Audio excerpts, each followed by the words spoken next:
എൻ്റെ പേര് മഞ്ജു. ദൈവത്തിന് നാമത്തിന് മഹത്വം ഉണ്ടാകട്ടെ. ദൈവത്തിന് ദൈവത്തിന്റെ ആഗ്രഹം, നമ്മളെ പറ്റിയുള്ള ആഗ്രഹം എന്താന്ന് വെച്ച് കഴിഞ്ഞാൽ നമ്മൾക്ക് അറിവുള്ളവരായിരിക്കണം. ഒന്നും അറിയാതെ വെറുതെ ഇങ്ങനെ ജീവിച്ചു കൂട്ടിയിട്ട് മരിച്ചു പോകുന്ന വ്യക്തികളായിരിക്കരുത്. ദൈവത്തിന്റെ വചനത്തെ പറ്റിയുള്ള അറിവുണ്ടായിരിക്കണം. ദൈവം എന്താണ് ഉദ്ദേശിക്കുന്നതിനെ പറ്റിയുള്ള അറിവുണ്ടായിരിക്കണം. നമ്മൾ അറിവ് കൊണ്ട് അറിവിൽ നമ്മൾ ജീവിക്കണം. ദൈവത്തെ പറ്റിയുള്ള അറിവിലും ദൈവത്തിന്റെ വചനം നമ്മുടെ ജീവിതത്തിലേക്ക് കൊണ്ടുവരുന്ന ആ വെളിച്ചത്തിലും നമ്മൾ ജീവിക്കുന്ന വ്യക്തികളായിരിക്കണം. സൈറ്റൻ നമ്മുടെ ചുറ്റോട് ചുറ്റുമുണ്ട് എന്നുള്ള കാര്യം നമുക്കറിയാം. എന്ന് വെച്ച് കഴിഞ്ഞാൽ അവൻ അവന്റെ വർക്ക് ചെയ്തുകൊണ്ടിരിക്കുകയാണ്. പക്ഷേ അതിനേക്കാളും ഉപരിയായിട്ട് നമ്മൾക്ക് ദൈവം തന്നിരിക്കുന്ന പവർ ഉണ്ട്. ദൈവം തന്നെ നമ്മുടെ ഉള്ളിൽ വസിക്കുന്നു. അത് നമ്മൾ അറിഞ്ഞുകൊണ്ട് ജീവിക്കുന്ന വ്യക്തികളായിരിക്കണം. ദൈവം എന്താണ് നമുക്ക് വേണ്ടി, യേശുക്രിസ്തു എന്താണ് നമുക്ക് വേണ്ടി ചെയ്ത്, ജോസഫ് കാലറി ചെയ്തെന്ന് എന്നുള്ള അറിവോട് കൂടി തന്നെ ജീവിക്കുന്ന വ്യക്തികളായിരിക്കണം, അല്ലെ? അതനുസരിച്ച് ജീവിക്കുന്ന വ്യക്തികളായിരിക്കണം. ദൈവം പറഞ്ഞിരിക്കുന്നത് ഇങ്ങനെ, എൻ്റെ മക്കൾ പെരീഷ് ചെയ്തു പോകുന്നത്, നശിച്ചു പോകുന്നത് അറിവില്ലാത്തത് കൊണ്ടാണ് എന്ന് പറഞ്ഞിരിക്കുന്നത്. അപ്പൊ നമ്മൾ മനസ്സിലാക്കുന്നവരായിരിക്കും. ഈ ലോകം നമ്മളുടേതാക്കിയാണ് ദൈവം നമുക്ക് തന്നിരിക്കുന്നത്. നമുക്ക് ദൈവത്തിൽ നിന്നുള്ള പ്രോമിസ് ആണിത്, അല്ലെ? ദൈവത്തിൽ നിന്നുള്ള പ്രോമിസ് ആണ് ഈ ലോകത്തിന്റെ അവകാശം നമ്മളാകും എന്നുള്ള. എബ്രഹാമിനോടാണ് പറഞ്ഞിരിക്കുന്നത്. എബ്രഹാമിന്റെ ഫാമിലിപ്പെട്ടവരാണ് നമ്മൾ, സ്പിരിച്വൽ. അപ്പൊ അതുകൊണ്ട് നമ്മൾക്കും ഈ ലോകത്തിന്റെ നമ്മളും ലോകത്തിന്റെ അവകാശങ്ങളാണ്, ഈ ഭൂമിയുടെ അവകാശങ്ങൾ നമ്മളാണ്. അത് മനസ്സിലാക്കുക, അല്ലെ? സൈറ്റനും അവന്റെ ടീമിനും ഈ ലോകത്തിൽ യാതൊരു വിധത്തിലുള്ള കാര്യവുമില്ല. ക്രോസ് ഓഫ് കാൽവറിയിൽ അവനെ ഡിഫീറ്റഡ് ആക്കിയതാണ് യേശു ക്രിസ്തു. അത് നമ്മൾ മനസ്സിലാക്കുക. അപ്പൊ അതിനെപ്പറ്റിയാണ് ഇന്ന് എനിക്ക് സംസാരിക്കാനുള്ളത്. മുമ്പോട്ട് പോകുന്നതിന് മുമ്പായിട്ട് നമുക്ക് എന്താ പ്രാർത്ഥിച്ചു സംസാരിക്കാം. കർത്താവ് സമയത്ത് നന്ദി പറയുന്നു, അങ്ങയുടെ കൃപയ്ക്കായിട്ട് നന്ദി പറയുന്നു. കർത്താവെ, അങ്ങയുടെ വചനത്തായിട്ട് നന്ദി പറയുന്നു. ആ വചനം കൊണ്ടുവരുന്ന വെളിച്ചത്തിനായിട്ട് നന്ദി പറയുന്നു. കർത്താവ്, ഇന്ന് ഞങ്ങളോട് സംസാരിക്കണമേ. റെവലേഷൻ കൊണ്ട് നിറയ്ക്കണമേ. വെളിപ്പാടുകൾ ഞങ്ങൾക്ക് തരണമേ. യേശുവിന്റെ നാമത്തിൽ ആമേൻ. നമുക്കിന്ന് ആദ്യമായിട്ട് സങ്കീർത്തനം 24 നിന്ന് വായിക്കാം. സങ്കീർത്തനം 24 ഒന്നാമത്തെ വാക്ക് ഇങ്ങനെ പറഞ്ഞിരിക്കുന്നത്. അധ്യായം 24 ഒന്നാമത്തെ വാക്ക്, ഭൂമിയെ അതിന്റെ പൂർണ്ണതയും ഭൂതലവും അതിന്റെ നിവാസികളും യഹോവയ്ക്കുള്ളതാകുന്നു. ഇവിടെ ഭൂമിയെ അതിന്റെ പൂർണ്ണതയും അതൊക്കെ ഭൂതലം എന്നാ പറഞ്ഞിരിക്കുന്നത്. പക്ഷെ വേൾഡ്, അല്ലെ, ലോകം എന്നൊരു വാക്കാണ് ഇംഗ്ലീഷ് ബൈബിളിൽ എഴുതിയിരിക്കുന്നത്. അപ്പൊ ഇങ്ങനെ പറഞ്ഞിരിക്കുന്നത് ഇംഗ്ലീഷ് ബൈബിളിൽ, ഭൂമിയും അതിന്റെ പൂർണ്ണതയും ലോകവും അതിന്റെ നിവാസികളും യഹോവയ്ക്കുള്ളതാകുന്നു. കാരണം യഹോവയാണ് അത് എന്താ പറയുന്നത്, അതിന്റെ ക്രിയേറ്റർ, അല്ലെ? യഹോവയാണ് എല്ലാത്തിനെയും ക്രിയേറ്റ് ചെയ്തിരിക്കുന്നത്. സൃഷ്ടാവായ ദൈവത്തിൻ്റെതാണ് എല്ലാ പ്രോപ്പർട്ടിയും. പക്ഷേ നമുക്കറിയാം, സൈറ്റൻ യഹോവയുടെ പ്രോപ്പർട്ടി ആയിട്ടുള്ള ലോകത്തിൽ കിടക്കുന്നോണ്ട് എന്താ പറയുക, നിരങ്ങി വാരിക്കൊണ്ടിരിക്കുകയാണ്, അല്ലെ? അപ്പൊ ദൈവം നമ്മളോട് പറഞ്ഞിരിക്കുന്ന വേറൊരു കാര്യമുണ്ട്. അപ്പൊ ഇതിപ്പോ നമ്മൾ വായിച്ചു, ഭൂമി അതിന്റെ പൂർണ്ണതയും ഭൂതലം അതിന്റെ നിവാസികളും യഹോവയ്ക്കുള്ളതാകുന്നു, യഹോവയുടേതാകുന്നു എന്നാണ് പറഞ്ഞിരിക്കുന്നത്. ഇനി റോമക്കത്ത് ലേഖനത്തിലേക്ക് പോകുമ്പോ 4-ാമത്തെ ചാപ്റ്ററിന്റെ 13 തൊട്ട് 16 വരെയുള്ള വാക്കുകൾ വായിക്കുമ്പോൾ ഇങ്ങനെ പറഞ്ഞിരിക്കുന്നു. റോമന്റെ 4-ന്റെ 13 തൊട്ട് 16 വരെ ഇങ്ങനെ പറഞ്ഞിരിക്കുന്നത്, ലോകാവകാശി ആകും എന്നുള്ള വാഗ്ദത്തം എബ്രഹാമിനോ അവന്റെ സന്തതിക്കോ ന്യായപ്രമാണത്താലല്ല വിശ്വാസത്തിന്റെ നീതിയാലല്ലോ ലഭിച്ചത്. എന്നാൽ ന്യായപ്രമാണത്തിലുള്ളവർ അവകാശികൾ എങ്കിൽ വിശ്വാസം വ്യർത്ഥവും വാഗ്ദത്തം ദുർബലവും എന്നുവരും. ന്യായപ്രമാണം കോപത്തിന് ഹേതുവാക്കുന്നു. ന്യായപ്രമാണം ഇല്ലാത്തയിടത്ത് ലംഘനവുമില്ല. അതുകൊണ്ട് കൃപാദാനം എന്നും വരേണ്ടതിന് വിശ്വാസത്താൽ അത്രേ അവകാശികൾ ആകുന്നു. വാഗ്ദത്തം സകല സന്തതിക്കും, ന്യായപ്രമാണത്തിലുള്ളവർക്ക് മാത്രമല്ല അബ്രഹാമിന്റെ വിശ്വാസം ഉള്ളവർക്ക് കൂടെ ഉറപ്പാക്കേണ്ടത് തന്നെ. അപ്പൊ എബ്രഹാമിന്റെ വിശ്വാസം ഉള്ള വ്യക്തികൾക്ക്, എബ്രഹാം വിശ്വസിച്ചിരുന്ന ദൈവത്തിലായിരുന്നു. എബ്രഹാം തന്റെ ദിവസം കണ്ട് അതിൽ റിജോയ്സ് ചെയ്തിരിക്കുന്നതാണ് യേശുക്രിസ്തു പറഞ്ഞിരിക്കുന്നത്. എബ്രഹാമത്തിന് യഹോവയുമായിട്ട് വളരെ നല്ലൊരു ബന്ധമായിരുന്നു, അല്ലെ? എബ്രഹാം വിശ്വാസികളുടെ പിതാവ് എന്ന് തന്നെ അറിയപ്പെടുന്നു. അപ്പൊ അങ്ങനെയുള്ള ആ വിശ്വാസത്തില് നിൽക്കുന്ന വ്യക്തികൾക്ക്, അല്ലെ, എബ്രഹാമിന്റെ ഫിസിക്കൽ ആയിട്ടുള്ള ഫാമിലി ആയിട്ടുള്ള ജൂതന്മാരിൽ നിന്ന് തന്നെ വിശ്വാസത്തിൽ വന്നിരിക്കുന്ന അവരും യേശുവിൽ നമ്മൾ ഇന്ന് വിശ്വസിക്കുന്ന നമ്മൾ എല്ലാവരുടെ കൂടെയുള്ള റിയൽ ഫാമിലി, എബ്രഹാമിന്റെ ഫാമിലിയെ പെടുന്നത്, അല്ലെ? അപ്പൊ അങ്ങനെയുള്ളവർക്ക് കൂടെ കൊടുത്തിരിക്കുന്ന ഒരു വാഗ്ദാനമാണ് ലോകത്തിന്റെ അവകാശികളായി തീരുന്നത്. എബ്രഹാമിന് തന്നെയല്ല, എബ്രഹാമിന്റെ റിയൽ ആയിട്ടുള്ള മക്കൾക്കും കൂടി വിശ്വാസം വഴി വന്നിരിക്കുന്ന നീതി കൊണ്ട്, വിശ്വാസത്തിന്റെ നീതി കൊണ്ട് ലഭിച്ചിരിക്കുന്നതാണ് ഈ വാഗ്ദാനം. ആ കൊടുത്തിരിക്കുന്ന വാഗ്ദാനമാണ് ലോകത്തിന്റെ അവകാശികളാകുക എന്നുള്ളത്. അപ്പൊ നമ്മളിപ്പം സങ്കീർത്തനം 24-ന്റെ 1 വായിച്ചതുള്ളൂ. ഈ ഭൂമിയും അതിലെ സകലതും, അല്ലെ, എന്താ പറയുക, പിന്നെ പറഞ്ഞിരിക്കുന്ന ഭൂതലവും എന്ന് പറഞ്ഞിരിക്കുന്നത്, അതായത് ലോകം എന്നാണ് ഇംഗ്ലീഷ് ബൈബിൾ പറയുന്നത്. അത് യഹോവയുടെയാണ്. അപ്പൊ യഹോവ നമ്മൾക്ക് ഈ ലോകത്തെ വാഗ്ദാനമായിട്ട് തന്നിരിക്കുകയാണ്. നമ്മളുടേതാണ്. നമ്മളുടെ പിതാവായിട്ടുള്ള എബ്രഹാമിന് കൊടുത്ത വാഗ്ദാനമാണ്. അപ്പൊ നമ്മൾ ആ പിതാവിന്റെ മക്കളായതുകൊണ്ട് നമ്മളും അതിന്റെ പാർട്ടാണ്, അല്ലെ? നമ്മളും അതിന്റെ എയറേഴ്സ് ആണ്. എന്ന് വെച്ച് കഴിഞ്ഞാൽ നമ്മൾ അവകാശികളാണ്. എന്ന് വെച്ച് കഴിഞ്ഞാൽ ഈ ലോകം നമ്മളുടേതാണെന്ന് ചുരുക്കം, അല്ലെ? നമ്മൾക്ക് അവകാശമായിട്ട് തന്നിരിക്കുന്ന കനാൻ ഫിസിക്കൽ ഭൂമി, അത് ദൈവം ഇസ്രായേൽ മക്കൾക്ക് കൊടുത്തിരുന്നതാണ്. 430 സംവത്സരങ്ങൾ കഴിഞ്ഞിട്ടും ദൈവം അത് അവർക്ക് തന്നെ കൊടുക്കുക ചെയ്തത്. പിന്നെ അവരവരുടെ തോന്നിയമായിട്ടുള്ള ജീവിതത്തിൽ അവർ ജീവിച്ച് അവരത് നഷ്ടപ്പെട്ട് കളഞ്ഞു. പിന്നെ ദൈവം 70 വർഷത്തിന് ശേഷം അവർ തിരിച്ചു കൊണ്ടു. അതൊക്കെ വാസ്തവമായിട്ടുള്ള കാര്യം. പക്ഷെ എന്നാലും ദൈവത്തിന്റെ കണ്ണില് അത് എന്താ പറയുക, കനാൻ ഇസ്രായേൽ മക്കൾക്കുള്ളതായിരുന്നു, ഫിസിക്കലി ഉള്ളത്, അല്ലെ? അപ്പൊ ഈ ലോകത്തെ നമ്മൾക്ക് വാഗ്ദാനമായിട്ട് ദൈവം തന്നിരിക്കുക എന്ന് വെച്ചാൽ ഇത് നമ്മളുടേതാണ്, അല്ലെ? സെയ്റ്റന് അവന്റെ ഒരു വിധത്തിലുള്ള ഫോഴ്സിനോ ഇവിടെ ഒരു അവകാശവുമില്ല. ടെറിട്ടോറിയൽ ഫോഴ്സുകൾ എല്ലാം ഉണ്ടല്ലോ, അല്ലെ? ഓരോ ഏരിയയിലും സെയ്റ്റന്റെ എന്താ പറയുക, ടീം വർക്ക് നമ്മൾ അറിയുക. ഇപ്പൊ നമുക്കറിയാം ചില ഏരിയയിലൊക്കെ പോകുമ്പോ എന്താ പറയുക, ഭയങ്കര അധികം പൈശാചിക ബന്ധനങ്ങളുള്ള ഏരിയാസ് ഉണ്ട്. എന്ന് വെച്ച് കഴിഞ്ഞാൽ ചില ഏരിയയിലൊക്കെ, ചില വില്ലേജുകളിലല്ലേ, അല്ലെ? പഞ്ചായത്തിന്റെ അവിടെ വില്ലേജിലൊക്കെ എങ്ങനെയാ വെച്ച് കഴിഞ്ഞാൽ മരണനിരക്ക് കൂടുതലാ, ആത്മഹത്യകൾ കൂടുതലായിട്ടുള്ള സ്ഥലങ്ങള്, പിന്നെ എന്താ പറയുക, ഡിവോഴ്സുകൾ കൂടുതലായിട്ടുള്ള ഫാമിലീസ്, എന്താ പറയാ, മരണം, അല്ലെ?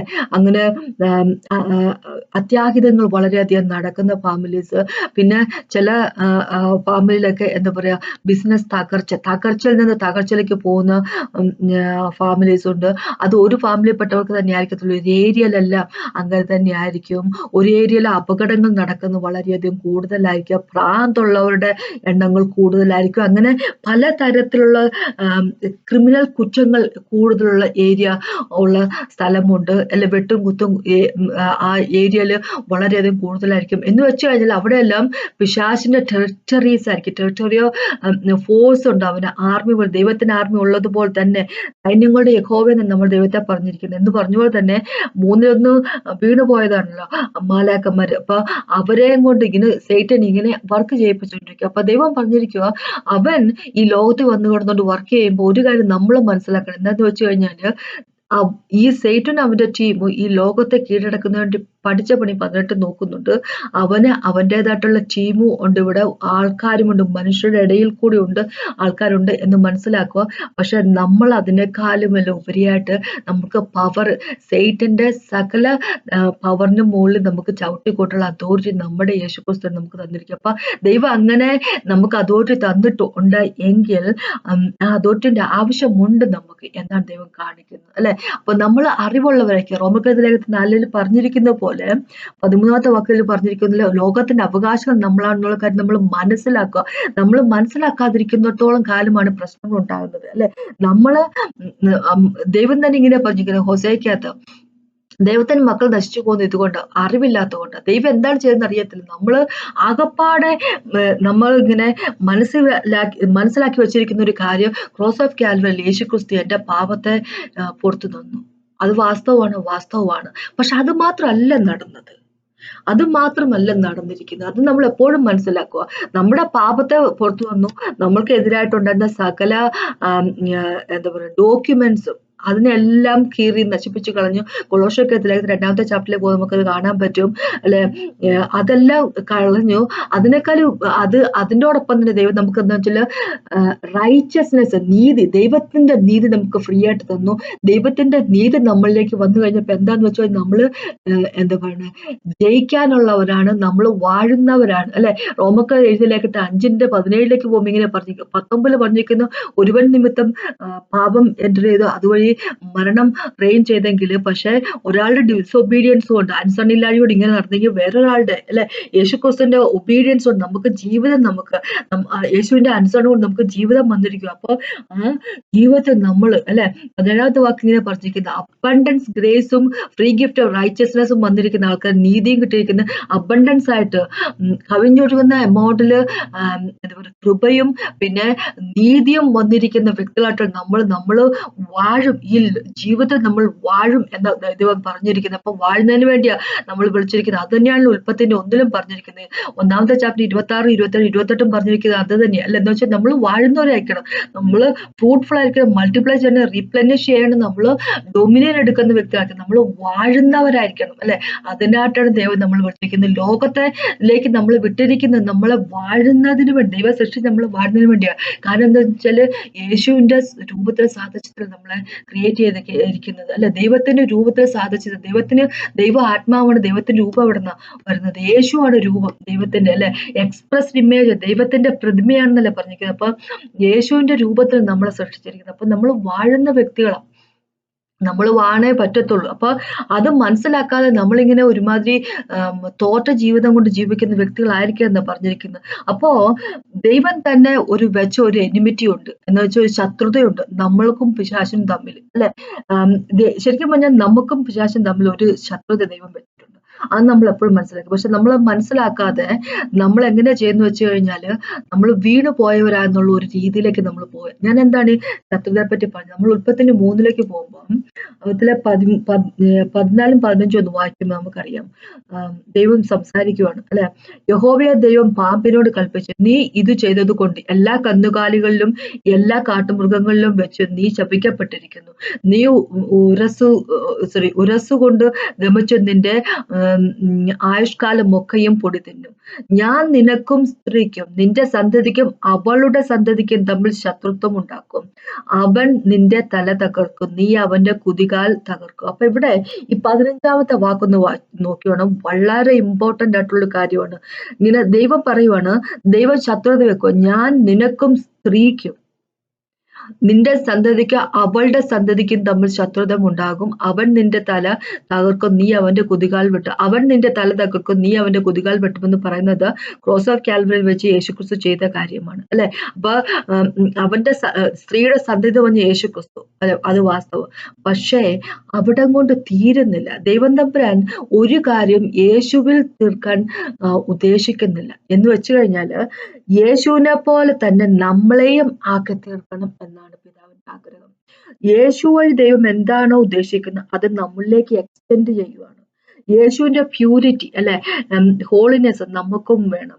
യേശു എങ്ങനെയാണ് ഈ ലോകത്ത് വർക്ക് ചെയ്തത് അതുപോലെ നമ്മളും വർക്ക് ചെയ്യണം. യേശു എങ്ങനെയാണ് പിതാവിന്റെ ഒപ്പം ആയിരിക്കണം നമ്മളും ആയിരിക്കണം. യേശു എങ്ങനെയാണോ അതുപോലെ നമ്മളും ആയിരിക്കണം. അല്ലെ, എല്ലാം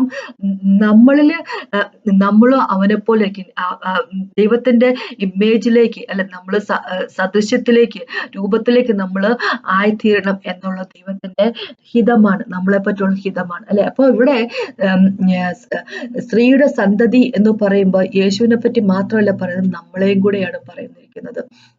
ഇങ്ങനെ പറയുക, ഞാൻ നിനക്കും സ്ത്രീക്കും നിന്റെ സന്തതിക്കും അവളുടെ സന്തതിക്കും നമ്മൾ ശത്രുത്വം ഉണ്ടാക്കും. അപ്പൊ ദൈവമാണ് ഈ ശത്രുത ഉണ്ടാക്കിയിരിക്കുന്നത്. നമ്മളപ്പോ ഒരു കാര്യം മനസ്സിലാക്കുക, നമ്മളെ പറ്റി ദൈവം ഉദ്ദേശിക്കുന്ന ശത്രുതയെ പറ്റിയാണ്. എന്ന് വെച്ച് കഴിഞ്ഞാല് പിശാചിനോട് ശത്രുതയെ പറ്റി ഉദ്ദേശിക്കുന്നത്. നമ്മള് പിശാചിനെ കാല് പിടിക്കുന്ന വ്യക്തികളാകുന്നതിന് വേണ്ടിയല്ല ദൈവം ഉദ്ദേശിച്ചിരിക്കുന്നത്. അവനായിട്ട് ചെവിക്കല്ല് കൊടുക്കാനുള്ള കഴിവുള്ള വ്യക്തികളായിരിക്കണമെന്ന് ദൈവം നമ്മളെ പറ്റി ഉദ്ദേശിക്കുന്നത്. അല്ലെ, അപ്പൊ ഇവിടെ പറയുക, നിനക്ക് സ്ത്രീ, ഇനി പറയുന്ന സ്ത്രീ എന്ന് പറയുമ്പോൾ നമുക്ക് അതിന്റെ പെട്ടെന്നുള്ള അർത്ഥം നോക്കുമ്പോ ഹവ്വ അല്ലെങ്കിൽ ഈവ്, അല്ലെ, സ്ത്രീ എന്ന് പറയുമ്പോൾ.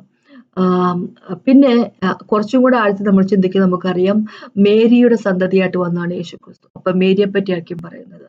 പക്ഷെ അതിനേക്കാളും ഉപരിയായിട്ട് നമുക്കറിയാം, ഈവിനെ സൃഷ്ടിച്ച സമയത്ത് ദൈവം എന്താ ചെയ്തത്? അതായത് ഹവ്വേനെ സൃഷ്ടിച്ച സമയത്ത് ദൈവം എന്താ ചെയ്തത്? ആടത്തിനെ ഒരു ഡീപ്പായിട്ടുള്ള ഉറക്കത്തിലേക്ക് കൊണ്ടുപോയിട്ട് പിന്നെ ഉറങ്ങിക്കിടന്ന ആടത്തിൽ നിന്നാണ് ഹവ്വേനെ ഉണ്ടാക്കി സൃഷ്ടിച്ചെടുക്കുന്നത്. അല്ലെ, വാരിയലെടുത്തിട്ട്. അത് തന്നെയല്ലേ യേശുക്രിസ്തു ചെയ്തത്. യേശുക്രിസ്തുവിന്റെ കാര്യത്തിലും യേശുവിന്റെ മരണത്തിൽ നിന്നാണ് ചർച്ച ഉണ്ടായിരിക്കുന്നത്. ചർച്ചിനെ ഒരു സ്ത്രീയായിട്ടാണ് കരുതുന്നത്. ചർച്ചിനെ യേശുക്രിസ്തുവിന്റെ ബ്രൈഡായിട്ടാണ് കരുതുന്നത്. അല്ലെ? ആ ചർച്ചിന്റെ പാട്ടാണ് നമ്മൾ. അപ്പൊ അങ്ങനെ ചർച്ചിന്റെ സന്തതികളാണ് നമ്മൾ. നമ്മൾ ചർച്ച് എല്ലാവരും കൂടി നമ്മളാണ് യേശുക്രിസ്തുവിന്റെ ബ്രൈഡെങ്കിൽ പോലും ഇങ്ങനെ പറയട്ടെ, നമ്മൾ ആ ചർച്ചിൽ പെട്ടവരാണ് എന്ന് വെച്ച് കഴിഞ്ഞാൽ നമ്മൾ ആ സ്ത്രീയുടെ സന്തതികളായിട്ട് വരത്തില്ല. അപ്പൊ സ്ത്രീ എന്ന് പറയുന്നത് അൾട്ടിമേറ്റ് ആയിട്ടുള്ള യുനോ ഇതെല്ലാം പറയുന്ന യേശുക്രിസ്തുവിനെ പറ്റിയാണെങ്കിൽ നമ്മൾ യേശുവിലായിരിക്കുന്നത് കൊണ്ട് അല്ലെ, നമ്മളെ ചർച്ചിനെയും പറ്റി ചർച്ചിന്റെ സന്തതികളായിരിക്കാൻ നമ്മളെയും പറ്റി സന്തതികൾ എന്നങ്ങനെ പറയാൻ പറ്റത്തില്ല. പക്ഷെ എന്നാലും ചർച്ചിന്റെ പാട്ടായിരിക്കുന്നത് നമ്മൾ അല്ലെ. അതിനെ പറ്റിയാണ് പറഞ്ഞേക്കുന്നത്. ഇപ്പൊ ഇവിടെ സ്ത്രീക്കും അല്ലെ നിന്റെ സന്തതിക്കും സ്ത്രീക്കും നിന്റെ സന്തതിക്കും അവളുടെ സന്തതിക്കും നമ്മൾ ശത്രുത്വം ഉണ്ടാകും. അപ്പൊ സ്ത്രീക്ക് ശത്രുത ഉണ്ട്. ഈവന് പിശാചിനോട് ശത്രുത ഉള്ളതായിട്ട് എനിക്ക് അറിഞ്ഞുകൂടാ. എന്താ പറയുക, മേരിക്ക് ശത്രുത കാണുമായിരുന്നായിരിക്കും, പക്ഷെ ചർച്ചിന് ശത്രുതയുണ്ട് പിശാചിനോട് അല്ലെ. അപ്പൊ ഇനി പറഞ്ഞിരിക്കുക അവളുടെ സന്തതിക്കും നിന്റെ സന്തതിക്കും. അവളുടെ സന്തതിന്ന് ആദ്യമായിട്ട് ദൈവം പറയുന്നത് യേശുക്രിസ്തുവിനെ പറ്റി, പിന്നെ നമ്മൾ യേശുവിന്റെ പാട്ടായിട്ട് നമ്മളെ പറ്റി കൂടെ പറയുന്നു. അവളുടെ സന്തതിക്കും നിന്റെ സന്തതിക്കും. ആ വാക്കൊരു മനസ്സിലാക്കുക, നിന്റെ സന്തതി എന്ന് പറഞ്ഞിരിക്കുന്നത്. പിശാചിനോട് പറയാം. അപ്പൊ പിശാചിനും സന്തതികൾ ഉണ്ടാകും എന്ന് ചുരുക്കം. അതൊരിക്കൽ പോലും മറന്നു പോകരുത് അല്ലെ. ഇവിടെ വേറെ ഏഞ്ചലുമാരെ പറ്റി അല്ല ദൈവം പറഞ്ഞിരിക്കുന്നത്. വീണുപോയ ഏഞ്ചലുകളെ അല്ലാതെ വേറെ ഏഞ്ചലുമാരെ പറ്റി. ഇപ്പൊ പിശാച് ഇങ്ങനെ പ്രഗ്നന്റ് ആയിട്ട് പിശാച് പുതിയ ഏഞ്ചലുകൾക്ക് ജന്മം കൊടുത്തുകൊണ്ടിരിക്കുക, അതിനെപ്പറ്റി അല്ല പറഞ്ഞിരിക്കുന്നത്. പക്ഷെ അവൻ എന്താ പറയുന്നത്, പൊസസ് ചെയ്യുന്ന വ്യക്തികൾ, പിശാചും അവന്റെ ടീമും ഫോണിനായിട്ടുള്ള ഡീമൺസ് അല്ലെ, അവര് പൊസസ് ചെയ്യുന്ന വ്യക്തികൾ ഈ ലോകത്തുണ്ട്. എന്നിട്ട് പിശാചിന്റെ ഏജൻസ് ആയിട്ട് വർക്ക് ചെയ്യുന്ന ഈ വ്യക്തികൾ ലോകത്തുണ്ട് എന്ന് ചുരുക്കം അല്ലെ. അപ്പോ നമ്മൾ ഈ ലോകത്തെ കാണുന്നവര് 3 തരത്തിലുള്ള 3 കാറ്റഗറിപ്പെട്ട ആൾക്കാർ നമ്മൾക്ക് ലോകത്തിൽ കാണാൻ പറ്റുന്നു. ഒന്നാമതെന്ന് വെച്ചാൽ ദൈവത്തിന്റെ മക്കൾ, യേശുവിൽ വിശ്വസിക്കുന്ന വ്യക്തികൾ. രണ്ടാമത്തെ തരത്തിൽപ്പെട്ടവർ എങ്ങനെയാ വെച്ചാൽ അവർക്ക് ദൈവത്തിൽ വിശ്വാസമില്ല, യേശു ക്രിസ്തുവിൽ വിശ്വാസമില്ല, അവരിങ്ങനെ നടക്കുന്ന വ്യക്തികൾ. പക്ഷെ എന്നാൽ അവർ ഉപദ്രവകാരികളും അല്ല അല്ലെ. അങ്ങനെ നടക്കുന്ന, അവർക്ക് അവരുടേതായിട്ടുള്ള വിശ്വാസമുണ്ട്, അവരുടേതായിട്ടുള്ള കാര്യങ്ങളൊക്കെ കൊണ്ട് അങ്ങനെ നടക്കുന്ന ഒരു കൂട്ടം ആൾക്കാർ. നമ്മളൊക്കെ അങ്ങനെയായിരുന്നു അല്ലെ. ക്രിസ്തീയ മതത്തിൽ നിന്ന് വരാതിരിക്കുന്ന വ്യക്തികൾ, യേശുവിനെ അറിയുന്നതിന് മുമ്പ് അല്ലെ, യേശുവിനെ ഇങ്ങനെ പാസ്റ്റർമാരും മക്കളൊന്നും അല്ലായിരുന്ന വ്യക്തികൾ യേശുവിനെ അറിയുന്നതിന് മുമ്പ് ഉപദ്രവകാരികൾ അല്ലാതിരുന്നവരാണ് മിക്കവാറും നമ്മളെല്ലാവരും. പക്ഷെ നമുക്ക് നമ്മുടേതായിട്ടുള്ള വിശ്വാസമൊക്കെ ഉണ്ടായിരുന്നു. ആ വിശ്വാസം നമ്മളങ്ങനെ പോകും. അപ്പൊ ഉപദ്രവകാരികൾ ആയിരുന്നില്ല. പക്ഷെ എന്നാൽ വേറൊരു കൂട്ടം ആൾക്കാരുണ്ട്. അവര് സെയ്റ്റനാൽ എന്താ പറയാ മാക്സിമം കൺട്രോൾ ചെയ്യപ്പെട്ടിട്ട് അവന്റെ സന്തതികളായിട്ട് വർക്ക് ചെയ്തുകൊണ്ടിരിക്കുന്ന ആൾക്കാർ ഉണ്ടെന്നുള്ള കാര്യം എപ്പോഴും മനസ്സിലായിക്കൊണ്ടിരിക്കുക. അപ്പൊ മത്തായിയുടെ 13 പോകുമ്പം ദൈവം ഒരു കാര്യം പറയുന്നുണ്ട് ദൈവരാജ്യത്തെ പറ്റി അല്ലെ. സ്വർഗത്തിന്റെ രാജ്യത്തെ പറ്റി പറയുന്നുണ്ട്. സ്വർഗത്തിന്റെ രാജ്യത്തെ ഒരു കർഷകനോട് ഉപമിക്കുന്നു. അദ്ദേഹം എന്താ പറയാ അദ്ദേഹം തന്റെ സീഡ് വിത്തുകളെല്ലാം വിതച്ചതിന് ശേഷം അദ്ദേഹത്തിന്റെ വർക്കേഴ്സ് അവർ ഉറങ്ങിയപ്പോ എനിമി വന്ന് ആ ഫീൽഡിന്റെ അകത്തേക്ക് എന്താ പറയാ കളയുടെ വിത്ത് ഇടുന്ന കാര്യം പറഞ്ഞിട്ടുണ്ട്. അപ്പൊ കളയുടെ വിത്തിനെ പറ്റി പറയുന്നത് പിശാചിന്റെ സന്തതികൾ എന്ന് പറയുന്നത്. അപ്പൊ സ്വർഗരാജ്യം പറ്റി പറയുന്ന ചർച്ചിനെ പറ്റി പറയുന്നത്. അപ്പൊ അങ്ങനെയാകുമ്പോ ഈ സൈറ്റൻ അവന്റെ വിത്ത് വിതയ്ക്കുന്ന ഒരു വർക്കിലാണ്. അതെന്തിനാണ് വിത്ത് വിതയ്ക്കുന്നത്? ഈ ലോകത്തെയും ഈ ഭൂമിയും മൊത്തം അവന് പിടിച്ചടക്കുന്നതിനോട്. പക്ഷെ അതൊരിക്കലും സാധിക്കത്തില്ല. പക്ഷെ എന്നാലും ആ വർക്ക് നടന്നുകൊണ്ടിരിക്കുകയാണ് അല്ലെ. അപ്പോ ദൈവം നമ്മളോട് പറഞ്ഞിരിക്കുന്ന ഒരു കാര്യം എന്താന്ന് വെച്ചാൽ മനസ്സിലാക്കുക, ഈ ലോകത്തിന്റെ അവകാശികൾ നമ്മളാണെന്ന് മനസ്സിലാക്കുക. സൈറ്റൻ അല്ല, ലോകത്തിന്റെ അവകാശികൾ നമ്മളാണെന്ന് മനസ്സിലാക്കുക. പാപം നിമിത്തം കാര്യമാണ് എന്താ പറയുക, ആടത്തിനും ഈവിനും ആടവും ഈവും ചെയ്ത് പാപം കൊണ്ട് സൈറ്റന്റെ കയ്യിലായിപ്പോയിരുന്നു അതോറിറ്റി അല്ലെ. പക്ഷേ ഈ ലോകത്തിന്റെ ഉള്ള അതോറിറ്റി ആയിപ്പോയിരുന്നു. പക്ഷെ യേശുക്രിസ്തു ക്രോസ് ഓഫ് കാൽവറിയിൽ മരിച്ചതാണ് അല്ലെ. അപ്പൊ മരിച്ചത് കൊണ്ട് ആ സമയത്ത് നമുക്ക് നഷ്ടപ്പെട്ടു പോലും തിരിച്ചെടുത്ത് തന്നിരിക്കുക. ഇന്ന് നമ്മൾ മനസ്സിലാക്കുക, നമ്മൾ വഴി ലോകത്തെ ദൈവത്തിന് പിടിച്ച് തിരിച്ച് എടുക്കണം അല്ലെ. അപ്പൊ അതിന് ഒരു കാര്യം നമ്മൾ മനസ്സിലാക്കി, ഇന്ന് നമ്മൾക്കാണ് അതോറിറ്റി എന്നുള്ള കാര്യം മനസ്സിലാക്കുക, പിശാചിനല്ല അല്ലെ. അപ്പൊ ഈവൻ പിശാച് പല കാര്യങ്ങളും ചെയ്തുകൊണ്ടിരിക്കും. മനുഷ്യരുമായിട്ട് തന്നെ ഒരു എഗ്രിമെന്റ് ഒക്കെ വെച്ചിട്ട് ആ രീതിയിലും വർക്കുകൾ അവൻ നടത്തിക്കൊണ്ടിരിക്കും. ആ രീതിയിൽ ലോകത്തെ പിടിച്ചെടുക്കാനുള്ള പ്ലാനുകൾ അവൻ ചെയ്തുകൊണ്ടിരിക്കുകയാണ് അല്ലെ. വിച്ച് ക്രാഫ്റ്റും കാര്യങ്ങളും ഒക്കെ ആയിട്ട് എത്രയോ കാര്യങ്ങൾ നടക്കുന്നു ഈ ലോകത്തിൽ. അപ്പൊ മനസ്സിലാക്കുക അതിനേക്കാളെല്ലാം പവർ നമുക്കുണ്ട്. അപ്പൊ ഇപ്പൊ നേരത്തെ ഞാൻ പറഞ്ഞ പോലെ മനുഷ്യരുമായിട്ട് എഗ്രിമെന്റിൽ വന്നിട്ട് അവൻ്റെതായിട്ടുള്ള സീഡുകൾ അല്ലെ, അവൻ്റെതായിട്ടുള്ള വിത്തുകൾ ഈ ലോകത്തില് എന്താ പറയാ ജനിപ്പിച്ചുകൊണ്ട് പല കാര്യങ്ങളും അന്നേ പണ്ട് കാലം തൊട്ട് ചെയ്തുകൊണ്ടിരുന്നു. ഇന്നിപ്പോ ഓരോ ടെക്നോളജി വഴിയും ഓരോ രീതിയിലും മനുഷ്യരെ അവൻ്റെതാക്കി വെച്ചുകൊണ്ട് അല്ലെ പല കാര്യങ്ങളും സമൂഹത്തിലേക്ക് പലതരത്തിലുള്ള ദുഷ്ടതകൾ അവൻ കൊണ്ടുവന്നിരിക്കുകയാണ്. നേരത്തെ ഒരു കാര്യം പറയണം, ഉൽപ്പത്തിന്റെ 6 പോകുമ്പോൾ നമുക്ക് അറിയാൻ പറ്റും. 1 തൊട്ട് 4 വരെയുള്ള വാക്കുകളാക്കി ഇങ്ങനെ പറഞ്ഞിരിക്കുന്നത്, മനുഷ്യൻ ഭൂമിയിൽ പെരുകി തുടങ്ങി അവർക്ക് പുത്രിമാർ ജനിച്ചപ്പോൾ ദൈവത്തിന്റെ പുത്രന്മാർ മനുഷ്യരുടെ പുത്രിമാരെ സൗന്ദര്യമുള്ളവരെന്ന് കണ്ടിട്ട് തങ്ങൾക്ക് ബോധിച്ച ഏവരെയും ഭാര്യമാരെടുത്തു. അപ്പോൾ യഹോവ മനുഷ്യർ തന്റെ ആത്മാവ് സദാകാലവും ബാധിച്ചുകൊണ്ടിരിക്കുകയില്ല, അവൻ ജഡം തന്നെയല്ലോ, എങ്കിലും അവന്റെ കാലം 120 സംവത്സരമാകുന്നു എന്ന് അരുളിച്ചെയ്തു. അക്കാലത്ത് ഭൂമി മല്ലന്മാരുണ്ടായിരുന്നു. അതിനുശേഷം ദൈവത്തിന്റെ പുത്രന്മാർ മനുഷ്യരുടെ പുത്രിമാരുടെ അടുക്കൽ ചെന്നിട്ട് അവർ മക്കളെ പ്രസവിച്ചു. ഇവരാകുന്നു പുരാതന കാലത്തെ വീരന്മാർ, കീർത്തിപ്പെട്ട പുരുഷന്മാർ തന്നെ. കീർത്തിപ്പെട്ട പുരുഷന്മാർ എന്നൊക്കെ പറയുന്നത് മലയാളത്തിലേക്ക് വന്നു കഴിയുമ്പോൾ ഇങ്ങനെയൊക്കെ കീർത്തിപ്പെട്ട പുരുഷന്മാർ എന്നൊക്കെ എഴുതിയിരിക്കുന്നത്. കീർത്തി എന്നൊക്കെ പറഞ്ഞാല് ശരിക്കും പറഞ്ഞാൽ അതല്ല നമ്മൾ പറയുന്ന, നമ്മൾ വിചാരിക്കുന്ന മഹത്തരമായിട്ടുള്ള ആൾക്കാരെ പറ്റിയാ പറയുന്നത്, അതൊന്നുമല്ല. ഈ ദൈവത്തിന്റെ പുത്രന്മാർ എന്ന് പറഞ്ഞിരിക്കുന്നത് എന്താ വെച്ചാല് ഏഞ്ചൽസിനെ പറ്റിയാ പറഞ്ഞിരിക്കുന്നത്. ജോബിലൊക്കെ എഴുതിയിട്ടുണ്ട് അതിനെപ്പറ്റി. എന്താ പറയുന്നെ, ദൈവത്തിന്റെ പുത്രന്മാർ എന്ന് പറഞ്ഞുകൊണ്ട് ഏഞ്ചൽസിനെ പറ്റിയാ പറഞ്ഞിരിക്കുന്നത്. ഫോളൻ ആയിട്ടുള്ള ഏഞ്ചൽസിനെ പറ്റി ഇവിടെ പറഞ്ഞിരിക്കുന്നത്. ഭൂമിയിൽ മനുഷ്യര് പെരുകിയപ്പോൾ ദൈവത്തിന്റെ പുത്രന്മാർ മനുഷ്യപുത്രിമാർ സൗന്ദര്യമുള്ളവരെന്ന് കണ്ടിട്ട് അല്ലെ, അത് അപ്പൊ സൗന്ദര്യം ഉള്ളവരെന്ന് കണ്ടിട്ട് ഏഞ്ചൽസ്, സാധാരണയായിട്ടുള്ള ഏഞ്ചൽസ്, ദൈവത്തെ വാഴ്ത്തുന്ന ഏഞ്ചൽസ് മനുഷ്യപുത്രിമാരുടെ സൗന്ദര്യത്തെ പറ്റി ബോധവടാകത്തില്ല അല്ലെ. മനുഷ്യപുത്രിമാർക്ക് എന്തായാലും സൗന്ദര്യം ഉണ്ടെന്ന് നോക്കി നടക്കില്ല. ഗബ്രിയേലും മിഖായേലും മൈക്കിളും അങ്ങനെയുള്ളവരൊക്കെ അല്ലെ, ചെറുബുകളൊന്നും അവര് ദൈവത്തിന് മുമ്പിൽ നിൽക്കുന്നവര് ദൈവത്തിന്റെ ബ്യൂട്ടി കണ്ട് മതിമറന്ന് അവിടെ നിൽക്കത്തുള്ളൂ, അല്ല മനുഷ്യന്റെ പുത്രിമാരുടെ ബ്യൂട്ടി കണ്ട് നോക്കാൻ പോകത്തില്ല. ഇവിടെ വന്നിരിക്കുന്നത് എന്താ പറയാ പിശാചിന്റെ കൂടെ ഉണ്ടായിരുന്ന ഏഞ്ചൽസ് ആണ് അല്ലെ. അപ്പൊ അവര് മനുഷ്യപുത്രിമാരുടെ സൗന്ദര്യം കണ്ടിട്ട് തങ്ങൾക്ക് ബോധിച്ചവരെ ഭാര്യമാരായിട്ട് എടുത്തു. ഇങ്ങനെ ഒരു കാര്യം മനസ്സിലാക്കുക, തങ്ങൾക്ക് ബോധിച്ചവരെ ഭാര്യമാരാക്കി എടുത്തു എന്നാ പറഞ്ഞിരിക്കുന്നത്. ഫോഴ്സ്ഫുള്ളി എടുത്തില്ല. ഇത് ഫോഴ്സ്ഫുള്ളിയാണ് ബോധിച്ചവരെ ഭാര്യമാരാക്കി എടുത്തതെന്ന് ഒരിക്കൽ പോലും വിചാരിക്കരുത്. എന്താ അങ്ങനെ പറഞ്ഞ കാര്യം എന്ന് വെച്ചാൽ 3-ാമത്തെ വാക്കിൽ യഹോവ ഇങ്ങനെ പറഞ്ഞിരിക്കുന്നു, യഹോവ മനുഷ്യർ തന്റെ ആത്മാവ് സദാകാലം വായിച്ചുകൊണ്ടിരിക്കില്ലേ, അവർ ജഡം തന്നെയല്ലോ എന്ന് പറഞ്ഞു. എന്ന് വെച്ച് കഴിഞ്ഞാല് ഇവിടെ ഭാര്യമാരായിട്ട് എടുത്തു എന്ന് പറയുമ്പോൾ ഫോഴ്സ്ഫുള്ളി അല്ല, പക്ഷേ തങ്ങളുടെ മക്കളെ ഏഞ്ചൽസിന്, ഈ ഫോളൻ ആയിട്ടുള്ള ഏഞ്ചൽസിന് അവർക്ക് ഭാര്യമാരായിട്ട് മാതാപിതാക്കൾ കൊടുത്തു. അതാണ് നടന്നത്. എന്ന് വെച്ച് കഴിഞ്ഞാൽ അവിടെ ഒരു എഗ്രിമെന്റ് ഉണ്ടായി. ഞങ്ങളുടെ മനുഷ്യ മക്കൾ വഴി, പെൺമക്കൾ വഴി എന്താ പറയാ പിശാചിന്റെ മക്കളെ ഈ ലോകത്ത് ജനിപ്പിക്കാൻ സാധിക്കും അല്ലെ. അതിനുള്ള അനുമതി മനുഷ്യര് കൊടുത്തു അല്ലെ, ജഡമായി തീർന്നു മനുഷ്യര് അല്ലെ.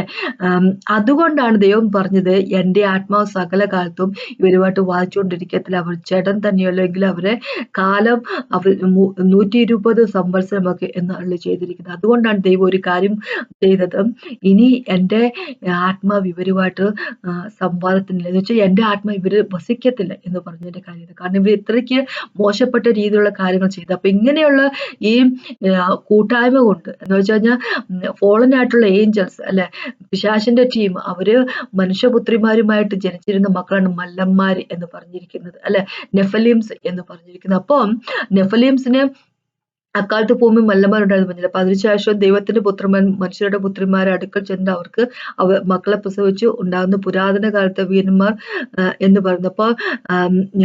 അപ്പൊ അന്ന് മല്ലന്മാരുണ്ടായിരുന്നപ്പോ ഈ മല്ലന്മാരുടെ ശരീരത്തിലേക്ക് പിശാചിന്റെ ടീം അല്ലെ, ഏഞ്ചൽസ് കയറിട്ടായിരിക്കുമല്ലോ മക്കൾ ജനിപ്പിച്ചതായിരിക്കുന്നത്. അപ്പൊ എങ്ങനെയാന്ന് വെച്ചാലും ഇതിന്റെ ഉദ്ദേശം എന്താന്ന് വെച്ച് കഴിഞ്ഞാൽ ഈ ലോകത്തെ പിടിച്ചെടുക്കുക എന്നുള്ളത് അല്ലെ. അപ്പോ നേരത്തെ നമ്മള് ഉൽപ്പത്തി വായിച്ച പോലെ സെയ്റ്റന്റെ സീഡ് അല്ലെ, സെയ്റ്റന്റെ വിത്ത് അല്ലെങ്കിൽ എന്താ പറയുക സെയ്റ്റിന്റെ സന്തതി അല്ലെ. അപ്പൊ സെയ്റ്റിന്റെ സന്തതിക്കും എന്താ പറയുക, സ്ത്രീയുടെ സന്തതിക്ക് തമ്മിൽ എനിമിറ്റി ഉണ്ടാകും അല്ലെ, ശത്രു ഉണ്ടാകും എന്ന് പറയുമ്പോൾ ഈ സെയ്റ്റിന്റെ സന്തതികൾ അല്ലെ ഈ ലോകത്തെ പിടിച്ചെടുക്കാൻ അന്നേ കാലം നോവേന്റെ കാലത്തിന് മുമ്പേ തന്നെ തൊട്ട് തുടങ്ങിയതാണ് അല്ലെ. സെയ്റ്റിന് വർക്ക് തുടങ്ങിയിട്ടുള്ളതാണ്. ഇന്നും അത് തന്നെ അവൻ ചെയ്തുകൊണ്ടിരിക്കുന്നത്, പല രീതിയിലും അത് തന്നെ ചെയ്തുകൊണ്ടിരിക്കുന്നത്. ഇനി അവൻ ചെയ്തുകൊണ്ടേയിരിക്കും അല്ലെ, ലോകത്തെ പിടിച്ചെടുക്കുന്നതിന് വേണ്ടി, ഭൂമിയെ പിടിച്ചെടുക്കുന്നതിന് വേണ്ടി. അപ്പൊ ദൈവം നമ്മളോട് പറഞ്ഞിരിക്കുന്നത് എന്താന്ന് വെച്ച് കഴിഞ്ഞാൽ, മനുഷ്യരായിട്ട് ജീവിക്കുന്നത് നമ്മൾ മനുഷ്യരല്ല. ശരിക്കും പറഞ്ഞാൽ നമ്മൾ ദൈവത്തിന്റെ കയ്യാൽ സൃഷ്ടിക്കപ്പെട്ടിരിക്കുന്ന ആത്മാക്കളാണ് അല്ലെ. വീണ്ടും ജന്മം പ്രാപിച്ചിരിക്കുന്ന ഹോളി സ്പിരിറ്റ് ഗോഡിനാൽ ജനിക്കപ്പെട്ടിരിക്കുന്ന എല്ലാ സ്പിരിറ്റുകളാണ് അല്ലെ. എന്താ പറയുക, ജോണിന്റെ 3 എഴുതി വെച്ചിരിക്കുന്ന സ്പിരിറ്റിനാൽ ജനിക്കപ്പെട്ടിരിക്കുന്ന സ്പിരിറ്റ് എന്ന് വെച്ചാൽ നമ്മൾ സ്പിരിറ്റുകളാണ്. അപ്പൊ മനസ്സിലാക്കുക, നമ്മുടെ ഉള്ളിൽ ഹോളി സ്പിരിറ്റ് ഗോഡ് ഉണ്ട്. നമ്മൾക്ക് ഈ ലോകം വാഗ്ദാനമായിട്ട് ദൈവം തന്നിരിക്കുന്നു, ഈ ഭൂമി ദൈവത്തിൻ്റെതാണ്. അപ്പൊ എന്ന് വെച്ച് കഴിഞ്ഞാൽ നമ്മുടെ പ്രോപ്പർട്ടി കയറിയാണ് പിശാച് കാര്യങ്ങളൊക്കെ ചെയ്യാൻ ശ്രമിക്കുക ചുരുക്കം. അപ്പൊ അങ്ങനെയാകുമ്പം അനുവദിച്ചു കൊടുക്കരുത് അല്ലെ. നമ്മൾ അവനുമായിട്ട് മല്ലയുദ്ധത്തിന് പോകാൻ പോകണ്ട. ഒരു കാര്യം മാത്രം ചെയ്താൽ മതി, നമ്മൾ ദൈവത്തിന്റെ മക്കളായിട്ടങ്ങ് ജീവിച്ചാൽ മാത്രം മതി. ദൈവത്തിന്റെ അറിവോടുകൂടി അല്ലെ, ദൈവം എന്താണ് ഉദ്ദേശിക്കുന്നത് നമ്മളെപ്പറ്റി എന്നുള്ളത്, ദൈവത്തിന്റെ വഴിയിൽ കൂടെ നടന്നുകൊണ്ട് ദൈവത്തിന് ഇഷ്ടമുള്ള രീതിയിൽ ഒരു ജീവിതം നമ്മളങ്ങ് ജീവിച്ചാൽ മതി. നമ്മൾ അങ്ങനെ ഒരു ജീവിതം ജീവിക്കുമ്പോൾ ഓട്ടോമാറ്റിക്കലി സൈറ്റനും അവന്റെ ടീമും ടെറിട്ടറിയിൽ നിന്നൊക്കെ നമ്മുടെ ഏന്ന് പോയേ മതിയാകത്തുള്ളൂ. നമ്മൾ സൈറ്റനെ തോൽപ്പിക്കാൻ വേണ്ടി അങ്ങോട്ട് ചെല്ലണ്ട. നമ്മൾ യേശുക്രിസ്തുവിനെ പോലെ ജീവിച്ചാൽ മതി ലോകത്തിൽ അല്ലെ.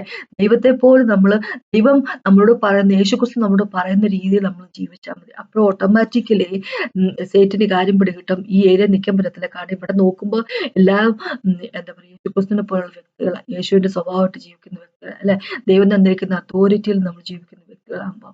അപ്പോൾ അതെപ്പോഴും മനസ്സിലാക്കുക, ഞാൻ വെറുതെ എന്റെ പാപം മാത്രം മാച്ചു കളയാനല്ല ദൈവം എന്നെ വിളിച്ചു മാറ്റിയത്, സെപ്പറേറ്റ് ചെയ്തത്. എന്റെ പാപം പോയി, അത് വാസ്തവം, ദൈവമായിട്ട് നിരപ്പിലായി, അത് വാസ്തവം. പക്ഷെ അതിനേക്കാൾ ഉപരിയായിട്ട് ദൈവം എന്നെ യേശുക്രിസ്തുവിനെ പോലെ മാറ്റിക്കൊണ്ടിരിക്കുന്നു അല്ലെ. ഞാൻ യേശുവിനെ പോലെ ഈ ലോകത്ത് ജീവിച്ചേ മതിയാകത്തുള്ളൂ. അങ്ങനെയാകുമ്പോൾ സൈറ്റന്റെ ഒരു വർക്ക് ഇവിടെ നടക്കത്തില്ല.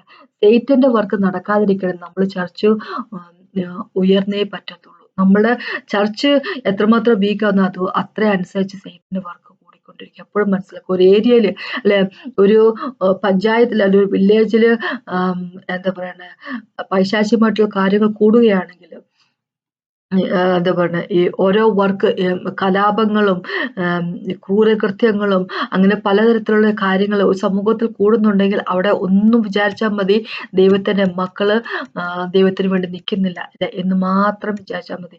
ദൈവത്തിന്റെ പവർ ആ ഏരിയയില് സ്പ്രെഡ് ചെയ്യാൻ സാധിക്കുന്നില്ല, ദൈവത്തിനെ വിളിച്ചവിടെ സ്പ്രെഡ് ചെയ്യാൻ സാധിക്കുന്നില്ല, ദൈവത്തിന് വേണ്ടി നിലകൊള്ളുന്ന ഒരു കൂട്ടം ജനമില്ല ആ ഏരിയയിൽ അല്ലെ എന്ന് മാത്രം വിചാരിച്ചാൽ മതി. ടെറിട്ടോറിയൽ ഫോഴ്സസ്, പിശാചിന്റെ ഫോഴ്സസ് ഇൻവേഡ് ചെയ്യുന്നുണ്ടെങ്കിൽ ഓരോ സ്ഥലത്തെയും, അത് നമ്മൾ സ്ട്രോങ് അല്ലാത്തതുകൊണ്ട് മാത്രമാണ്.